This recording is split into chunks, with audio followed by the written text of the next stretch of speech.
Hi everyone, and welcome to the National Museum of Ireland Decorative Arts and History. Very excited to be sharing with you today some of the highlights of the museum collection. My name is Shannon Callahan, and I am a member of the guide panel here at the National Museum and a former intern with the Education and Outreach Department. A little bit about myself. I am an American citizen currently living in Dublin. I hold degrees in art and art history, as well as in public history and cultural heritage. It is that love of art and culture that brought me to Ireland and to the National Museum. I'm going to switch us now into the PowerPoint I have prepared today. We are going to be spending the next 30 minutes or so looking at the highlights of Collins Barracks. I'm going to be sharing with you some of my favorite objects, and we're also going to be looking at a history of the barracks, which is the longest continuously running military barracks in Europe. When you next come for a visit to the museum, I hope that you will take in the magnificent architecture of the former military barracks. The area in which the site is situated was originally known as Oxmantown or Oxmantown, named after the first settlers on the north side of the Liffey. They were Danes and Norsemen and were first cited as being in the area in about the 12th century. From the 12th to 17th centuries, the Oxmantown Green, as it was known, was used mainly for pasturage. In 1665, the City Assembly decided to grant the first Duke of Ormond part of the green. James Butler, the first Duke of Ormond, planned to build a mansion on the grounds with surrounding gardens, but he actually was spending lavishly at Kilkenny Castle and his country home at Dunmore, so the plans never materialized. The grandson of the Duke of Ormond had sold the property to Queen Anne by 1703, and she decided to build a military barracks, a horse barracks, on the site. The 1st Regiment moved into the barracks in 1707, and in this image that I have on the screen, you can see an early rendering of the barracks from the view of St. James's Churchyard, and so you can see in the background here is an early kind of mid-1700s view of the barracks. The residential barracks system was developed as a new measure of establishing a controlled army. Prior to the barracks, the soldiers were accommodated in private homes or in Dublin Castle, which became insufficient as a residence for the regiments. Thomas Burr was the Surveyor General of the Army when he designed the barracks. He later was responsible for Trinity Library and Dr. Stevens Hospital, now home to the HSE. Burr was inspired by Royal Hospital Kilmainham's neoclassical style, which he used then for his design of the barracks. By 1710, the barracks could house 1,500 soldiers and about 150 horses. From this time until the last soldiers left in 1993, the barracks was central in important events in Irish history. So I've made a little bit of a timeline here of some of the key events that the barracks would have been witness to. So obviously it opens in 1707. In 1798, there is a rebellion in Ireland, and the leaders of the rebellion after it was squashed were actually imprisoned and punished at the barracks. One of those leaders, Theobald Wolfe Tone, was sentenced to death for treason for his part in the rebellion. He attempted suicide before his sentence could be carried out and died from his wounds a few days later. In 1848, there was another rebellion in Ireland. I'm going to put a bookmark in that because we'll talk about that more later when we're looking at one of our objects.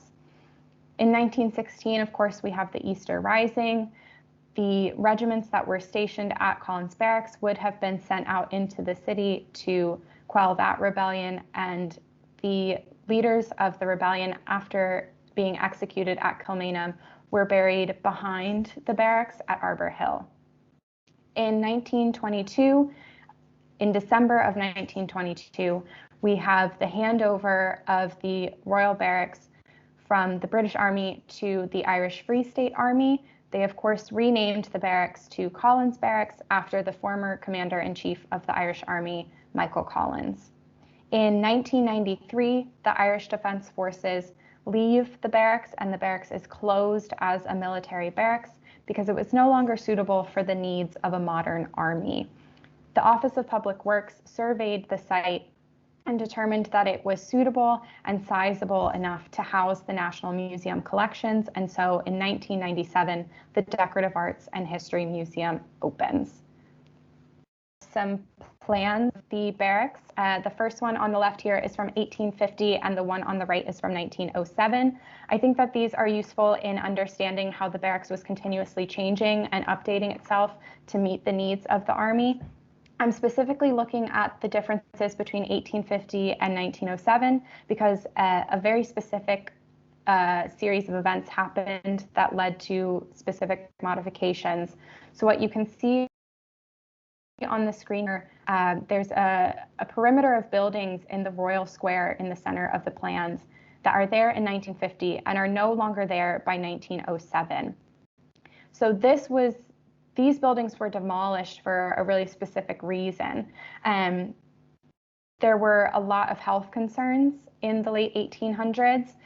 And in fact, there was a national scandal, and it was made a parliamentary issue in the 1880s over the high rate of diseases within the barracks. So there was a time where the life expectancy was lower within the walls of the barracks compared to those living in areas outside of the barracks. And this was a big deal, and the buildings were demolished to increase airflow in an effort to combat disease. So medical understandings of the time, they felt that fresh air was the best way, or one of the best ways, to combat disease. And so you see the demolition between 1850 and 1907 of that perimeter of buildings that would have increased the airflow. There's some other modifications that you can't necessarily see from the plans. There would have been times where more floors were increased, so going from 2 floors to 3. Buildings being modified, connected, disconnected throughout time. And it's not unique to this almost 60-year period. It was a continuous modification. Honing in on the 1907 plans, if you've ever been to the barracks before, you may have come from the Lewis stop down on the bottom of the street and come up through and into Clark Square, formerly Palatine Square, renamed after Thomas Clark, of course, after the transition in 1922. This area, this square here, was used for drill practice. And if you've been to the site as well, you may have visited our Proclaiming a Republic, the 1916 exhibition that was housed in the riding school, which is this circle here. This riding school would have been where the horses were exercised, and of course now has been converted to a special exhibition space. So the museum has made modifications, but has tried to keep as much of the architecture and structure as possible. This is visible as well when you enter into the museum space and you go through the galleries, noticing some of the ways that, of course, it had to be adapted to museum collections, but also still trying to maintain as much of the architecture as possible. Today, we're going to be looking at key items from 3 of our permanent exhibitions. The first one being Soldiers and Chiefs, the Irish at War, at Home and Abroad, 1550 to 2001. This exhibition opened to the public in 2006 and comprises of 8 galleries. In this exhibition, you gain insight into Ireland's military history from the perspective of the ordinary soldier. This exhibition aims to provide visitors with a nuanced view of the routine tasks that were expected of soldiers in the barracks across time. And the item that I think best exemplifies this is the Stokes Tapestry. And so that's what you can see in the display case in 2 of the images on the screen now. It's displayed flat here and then in the right image as well. So we have 2 different views there. A member of the British Army, Stephen Stokes, made this tapestry while he was stationed in Ireland. He spent more than 15 years making and working on this tapestry, using the sewing skills he and the other soldiers would have possessed. Though we don't normally associate soldiers with an activity such as sewing or crafting, this object help gives us that nuanced look at the life of an ordinary soldier, and it tells us more about life in the barracks as well, making it a really useful tool. The panels on the tapestry tell the story of his career, first in the cavalry, the Royal Dragoons, and then in the Dublin Metropolitan Police. The panels on the tapestry tell us of routine activities and special events, making it a great tool for understanding life in the barracks in the mid-1800s. So the first panel that I have here on the screen, this is one of those scenes of daily life. On the left-hand side, you have two soldiers. They're playing cards and gambling. Gambling would have been a common pastime of off-duty soldiers who were confined to the barracks. On the right, you have soldiers partying and dancing. There's one in particular who is warming himself up by the fire, as the barracks were notoriously drafty.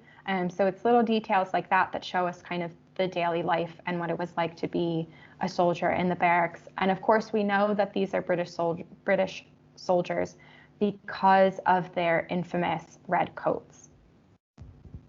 Across the entire width of the tapestry is this funeral procession scene for a fallen dragoon. And so this dragoon's funeral would have processed through the city and to the church. In the panel, what we see is the dragoon's helmet and sword atop of his coffin, with his horse being led behind. Some of the soldiers in this scene are bearing reversed arms, meaning they hold their weapons upside down as a sort of symbol of mourning. In addition to these kind of daily life scenes and the special moments that Stokes is commemorating, we also have popular stories. So we're looking now at this first at the top here. This scene is based on a ghost story by Robert Burns that would have been very popular in Dublin at the time. It tells the story of Tam O'Shanter, a farmer who stayed too long in the pub after market day. He encounters a bunch of witches dancing, who then proceed to chase him. He managed to hide on the far side of a bridge. He escaped because witches and other evil spirits cannot cross running streams. The horse, however, was not quite so lucky, as the witches are able to make off with a bit of the horse's tail. And that's kind of the moment that you see in this scene here. You have Tam O'Shanter on his horse, reaching the bridge to cross to safety. As he's doing so, one of the witches has grabbed hold of his horse's tail and is likely going to make way with part of it. In this textile, you learn of a popular story, and that's perhaps why he included it, because it would have been very popular. We also know that there's a hat worn by Irish and Scottish regiments that was named after this story, and it just shows the cultural significance of the story itself. And so we learn a bit more about what was popular in Dublin at the time through this specific panel. Once Stokes left the British Army, he became a member of the Dublin Metropolitan Police and spent the rest of his life in Dublin. Perhaps in his older age, in his time in Dublin, he acquired a sort of sympathy for calls for Irish independence for Britain. I say perhaps because of this scene that is at the bottom of the tapestry. This is the 1848 rebellion. It's a large scene. It takes up most of the bottom of the tapestry. And we learn that the rebels are the ones on the right-hand side, and the police are the ones on the left-hand side. Now, I say that perhaps Stokes gained a sort of sympathy. I'm thinking about kind of my training and my background in art and art history, and we kind of learn that the more important and more significant objects, the ones that your eye is supposed to be drawn to, are often the objects that are made bigger. And so I'm kind of thinking and asking myself, why would he have made the Irish rebels so large in comparison to those trying to stop them if they weren't the heroes of the story? Now, I don't know for sure, but it does kind of bring up an interesting conversation around the times, calls for independence, and who would have been in support and who not. But again, we don't know for sure. This panel also shows us one of the earliest depictions of the Irish tricolor. So it's widely recognized today, the green, white, and orange, as the flag of the Republic, but the flag was actually introduced for the first time in the 1848 rebellion. One of the rebels' leaders, Thomas Francis Meagher, was gifted the flag from the French, and it was modeled after the French tricolor of blue, white, and red. And there would have been other flags for Ireland at the time. And this, as I said, is one of our earliest visual depictions of the tricolor. Other squares tell us of more Irish symbols. So on the left, we have, of course, the gold harp, and we have the shamrocks and a greyhound dog. On the right, you see the green base with the gold harp and the Union Jack. This flag here would have been familiar, and it reminds us that Britain was ruling over Ireland at the time. I also appreciate these two images because I think they help to underscore how, I think, talented Stokes was at sewing, and kind of how well thought out and well planned this tapestry was. So there's just a lot of detail that he's able to get in. I'm looking particularly at the helmet in the image on the right, the spiral that he's able to get into that detailing, the strings on the harp in the flag, the detailing around the shield. I just think that you can see a lot of thought and planning went into this item, and his skills are definitely on display as well. As I mentioned earlier, the 1848 rebellion brought the Queen to the barracks. In 1849, Queen Victoria viewed this tapestry when she was on her first visit to Ireland.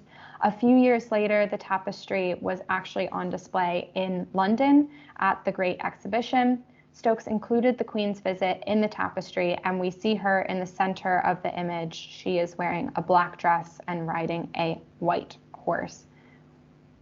And this one I just want to stop at very briefly. This little button here at the bottom of the tapestry, around the kind of border of it, it just says National Exhibition 1853 S. Stokes. And so this just minor detail, he took pride in the work that he was doing and what he was creating with this tapestry. And he wanted to commemorate and kind of celebrate the honor that it was to be able to display it.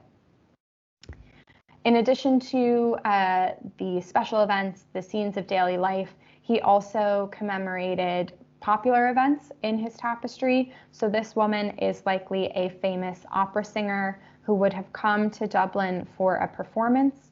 I'm not sure if Stokes saw her live himself, but it would have been the talk of the town.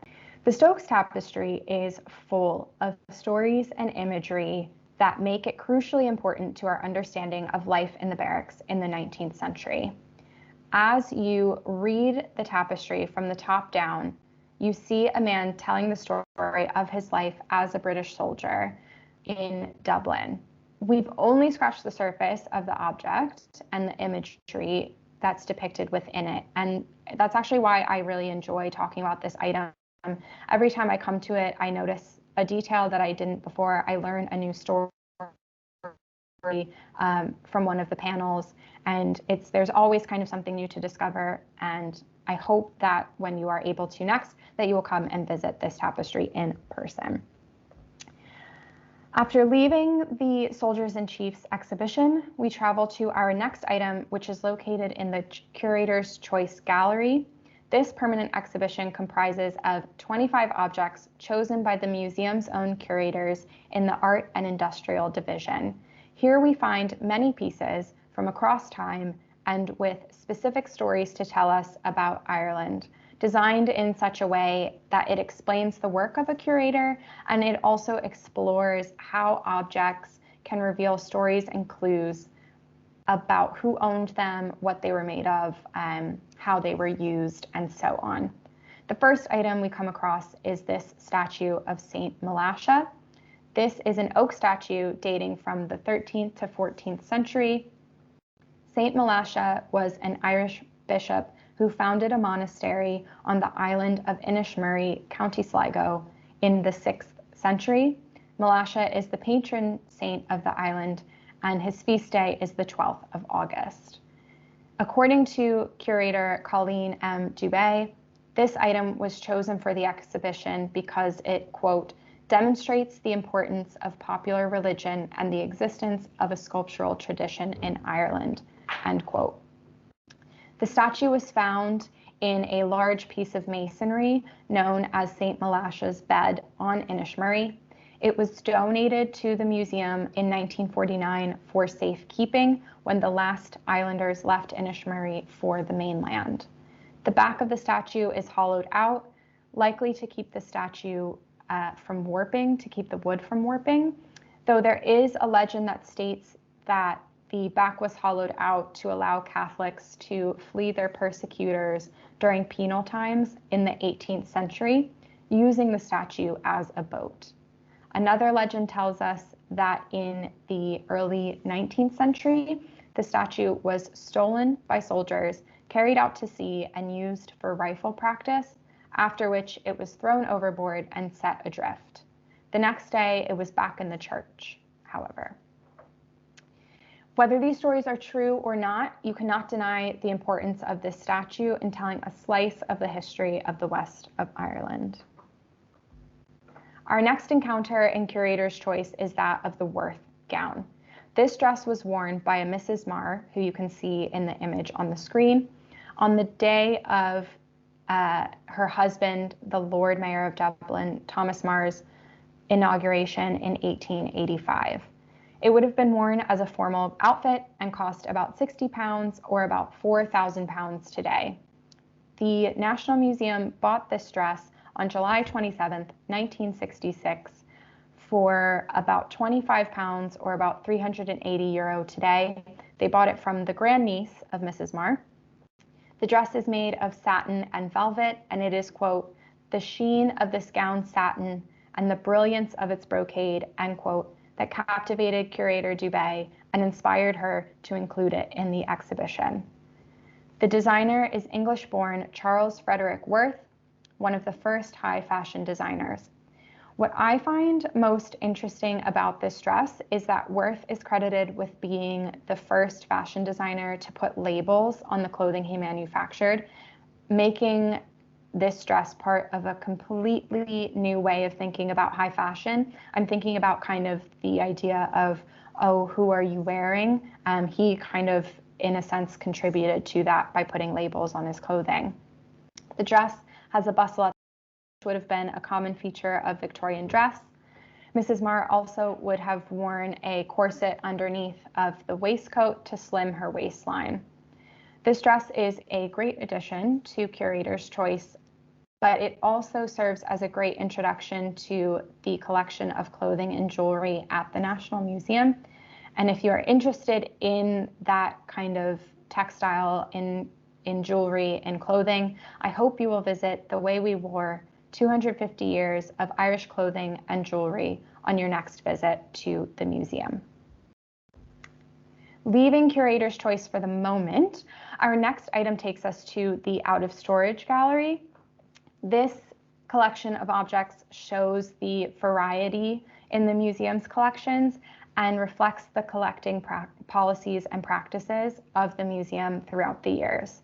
This gallery was designed in tandem with Curator's Choice. So Curator's Choice first gives the visitor the up-close focus on a single object, whereas the second out-of-storage gallery aims to give the visitor a sense of the range of the decorative arts collections and also aims to explain the evolution of the collection from the time of the Royal Dublin Society and Royal Irish Academy to the Science and Art Museum and on to the National Museum of Ireland.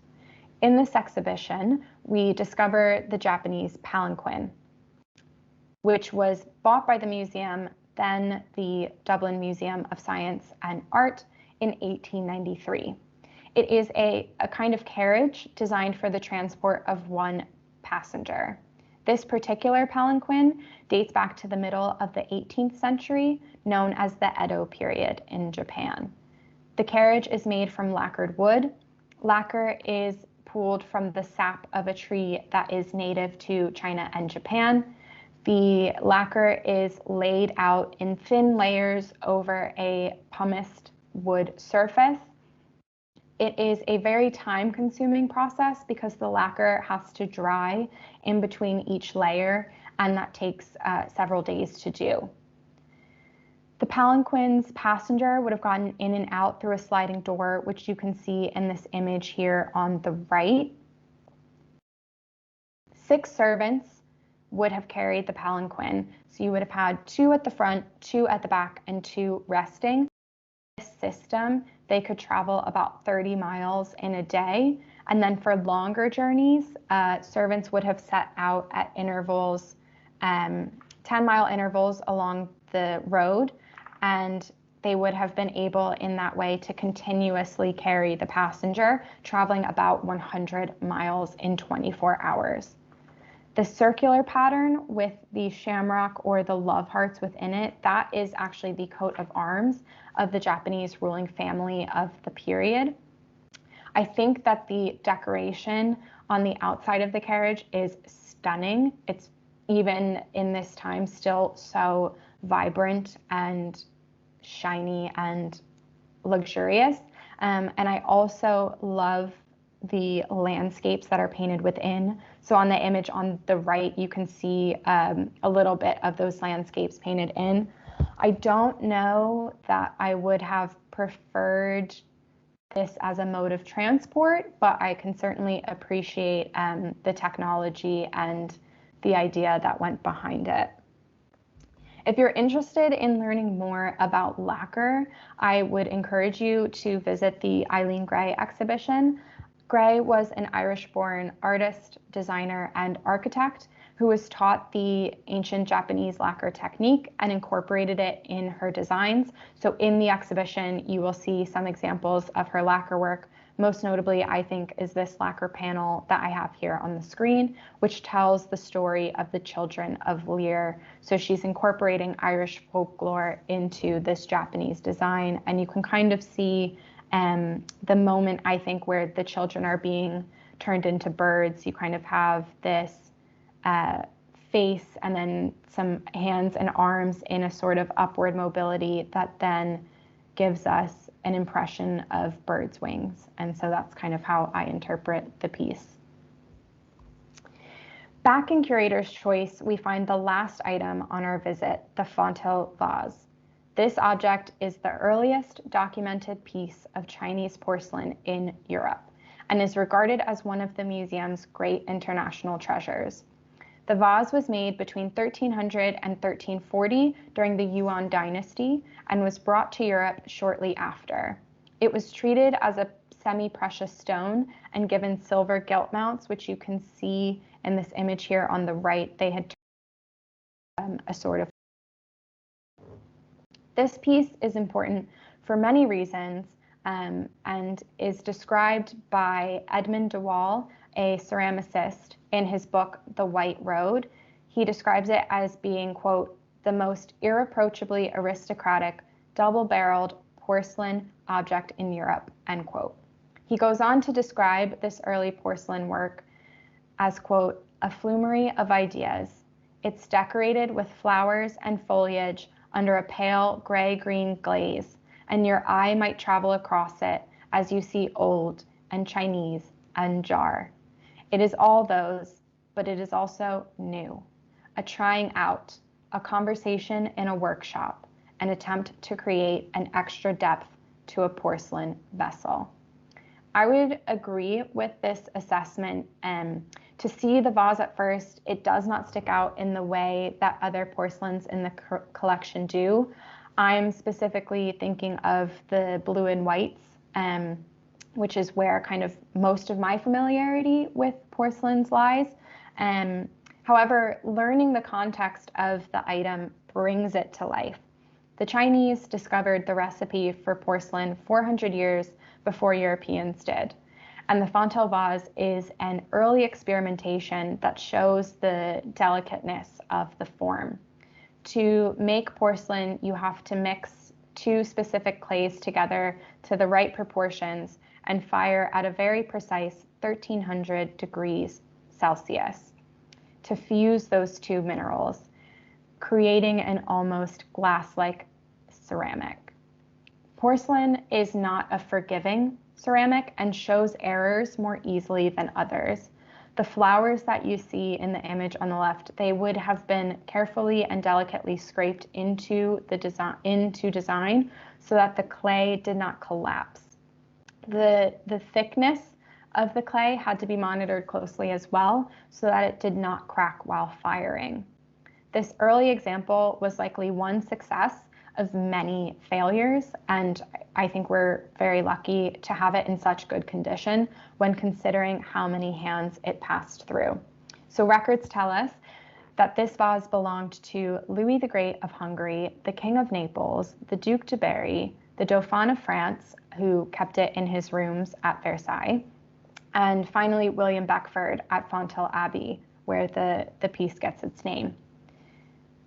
After the mounts were removed, and you can kind of see in the left image a hole from where one of the mounts had been, after those were removed in the 19th century, the museum required the vase at auction for £28. But I think that everyone in the museum would agree that it is a priceless part of our collection today. And it's one of my favorites to talk about as well. So I hope this virtual visit of the museum highlights has given you a stronger insight into and excitement about the vast variety of objects in the Decorative Arts and History collection. I am going to stop the sharing for a moment just to kind of wrap things up. The Decorative Arts and History collection, it spans across time, across cultures, and across materials. And these items are just a small sampling of what we have to discover in the museum. So I thank you so much for your time and attention, and I hope to see you at one of our virtual events or hopefully in person at the museum very soon. Thank you.